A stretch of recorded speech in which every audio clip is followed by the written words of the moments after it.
Hello all. This is the iconic Wassily Chair, otherwise known as the Model B3. It's somewhat a deconstruction of usually plush classic club chairs. Where a club chair would completely fill the space it's in, the Wassily with its steel tubular frame, with little more than straps of leather or canvas for support, merely outlines the space. Perhaps a negative space club chair is a good way to describe it. Despite its contemporary look, its design dates back to 1927. Designed by architect Marcel Breuer, it was apparently named after friend Wassily Kandinsky for doing no more than saying he liked it.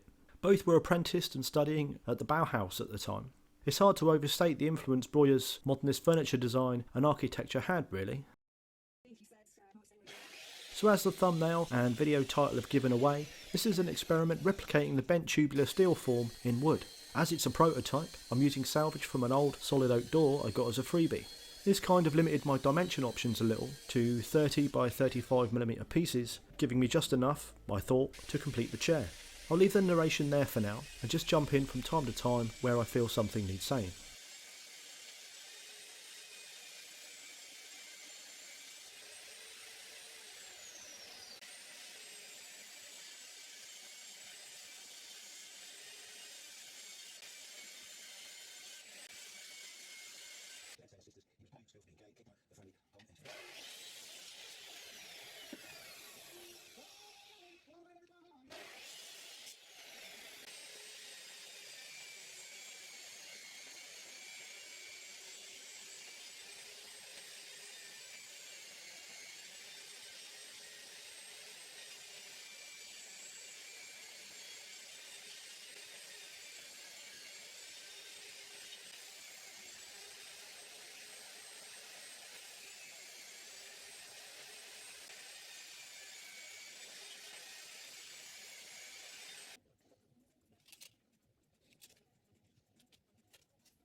After much thought and a few tests, dowelled bridle joints prove the best at bearing the unusual loading they'll be under. I managed to break the wood itself and not the joint in the test, which is what we want.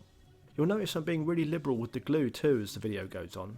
I wanted to be sure of full coverage, as the mortise blocks, when finally shaped, will be reduced to effectively a sandwich for the tenons. At this stage, staining of the wood from the glue isn't an issue, as there's so much machining and shaping to be done later.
Conjuring of what an imagined version of what that moment could have been. And actually, I think because we've done this film sort of independently without official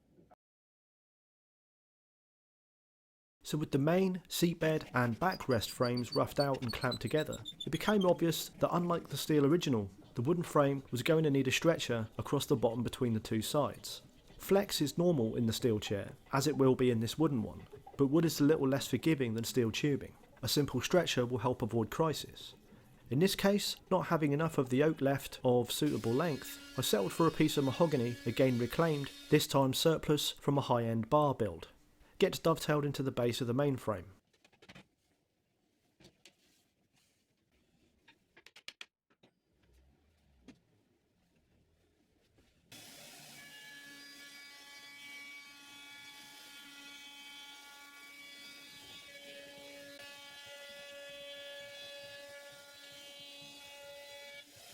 Another necessary tweak for the wooden Wassily is these side supports. These will carry the load from the back of the seatbed and backrest, so I decided to give them less thickness but more depth, drilled high where they'll support the backrest. You'll see what I mean shortly.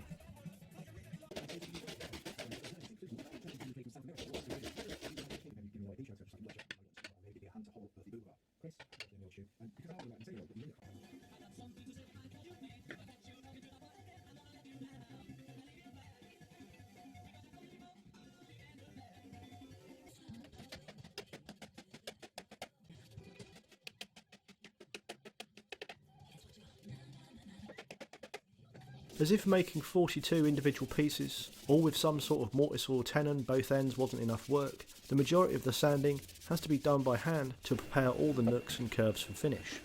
Aiming to preserve as natural an oak colour as possible, the finish is Bona Mega Natural. Despite its dubious name, when dry it has very little coloration, giving a genuinely natural, almost untreated look. It doesn't have an odour either, which is a plus. It's actually meant for floors, but perfect for this chair frame. After a coat, more sanding, then more finish, and so on.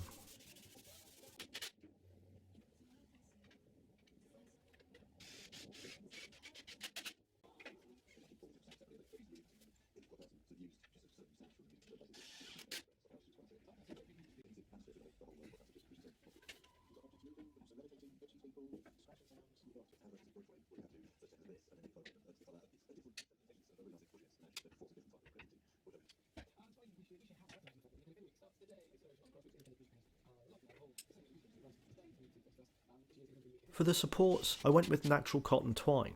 Imagining this build, it was a look that appealed in my mind's eye. For obvious reasons, a cross weave isn't possible, so I'm doing a one-way over-under. An over-over weave would be more in keeping with the original, but well, this was my choice. So that's it really. I'll be employing this construction style more in the future. It's a silly amount of work, but very pleasing. I'm going to do a couple more wooden B3 variants, and other Marcel Breuer inspired designs. I doubt they'll make an appearance on my YouTube, but I will post some of them to my Facebook and Instagram if it interests you. Thanks for watching.